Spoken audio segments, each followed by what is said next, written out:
ficción confundió la realidad y se durmió en un callejón y un fantasma vino y se lo llevó. Vámonos de aquí, le susurró, has venido a mí, se terminó el dolor.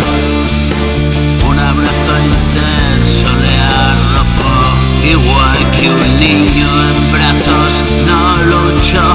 Dejó en aquellas manos el dolor y pronto descubrió que algo había cambiado.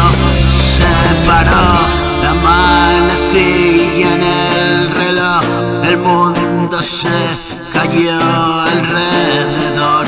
La muerte alzó la voz, sintió hasta aquí he llegado y lleno de tristeza y una lágrima, otra vida empieza y encajar la pieza del roto rompecabezas. Y una voz le dijo, hoy empiezas y ver lo invisible que se muestra.